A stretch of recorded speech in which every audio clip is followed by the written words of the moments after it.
soddon arday oo bartay xirfadda cunto karinta ayaa munaasabad maamuus ah loogu sameeyey magaalada Hargeysa. Soddonkan arday ayaa ka aflaxay dugsiga barashada cunto karinta ee Sky Top Chef. Waxa ayna ardaydani ay barteen qaybaha kala duwan ee cuntooyinka dalka iyo sidoo kale kuwa caalamiga ah.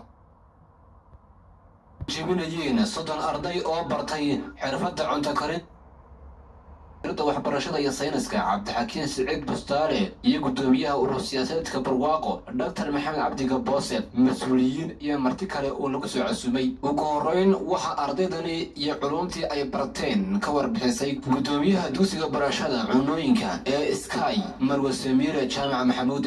shaqsanaday barteen ayaan rabaa inaan idin sheego qolada master chef ka haddaan qeexo qolada master chef waxay baratay 6 program waxa la yiraahdaa hot kitchen waa cuntada dhanaan qaybaheeda kala duwan.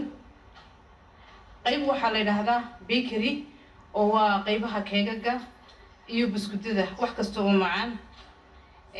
qayb waxa la yiraahdaa iyadana baristaha oo waxay bartay shaahiyada, sharaabada, iced-teada, askrimada iyo coffee wixii oo dhan iyo juiceska intaas oo dhan bay barteen.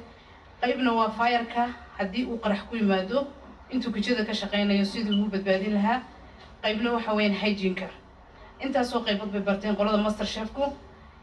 shaqsankaas oo dhan kii uu ku shaqo heli karaba uu sitaa shahaadadiisa isagoo intaas oo dhameystay ayaa haddana waxaan siinay internship wax la yiraahdo oo bil shaqo curin ah oo hotelka dhexdiisa uu ka shaqeeyay oo aan barnay customer-ka sidoo la xiriiri karo sidoo cuntooyinka u siin karo iyo dhaqamada ay leeyihiin customer-radu waxay diidi karaan iyo waxay ogolaan karaan.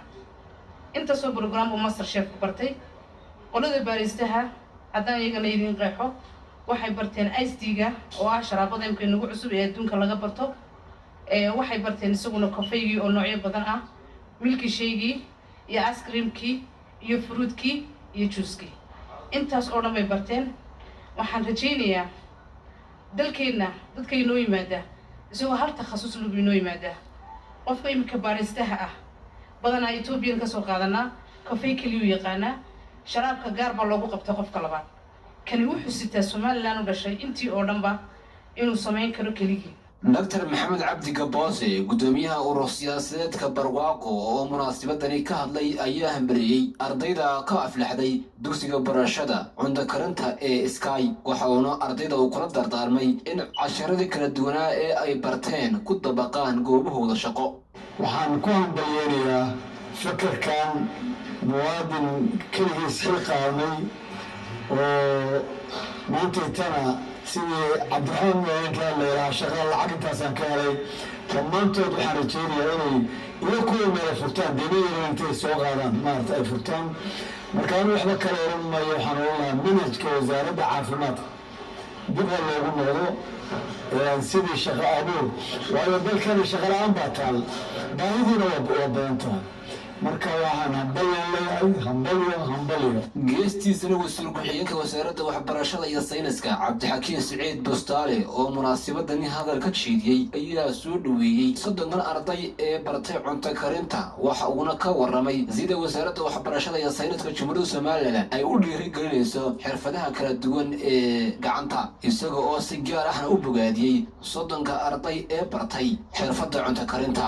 xirfadan barashada cuntada kala duwan sida loo karinayo waxay ku xayeysan u tahay in dalkeenu uu isku filnaansho ka gaaro nidaamka casriga ah iyo hoteelada maalinta soo kordhaya in la helo adeegayaashii fursadda ka shaqayn lahaa oo weliba muwaadiniina oo weliba ku barbaaray waxay ku bartay dalkoodii halka dadka kale marka cuntada ku soo bartaan dal kale laga yaabo la qabsan waayaan cuntada dalka looga baahnaa. iyagoo waxaa leeyahay kusoo dhawaada dalkoo idin fursado banaan haysataan. wasaarad ahaan waxaan soo dhaweynaynaa dugsigan institute-kan oo runtii qayb wasaaradda ka ah kala diiwaan gashan shahaadooyinka ay qaadanayaan ay noqotay shahaadada wasaaradda waxbarashada aqoonsigii u siisay. wasaaradduna qayb weyn ka qaadata horumarinta xirfadaha iyadoo sanadkan ay noo baxeen arday ku dhow ilaa 4,000 arday oo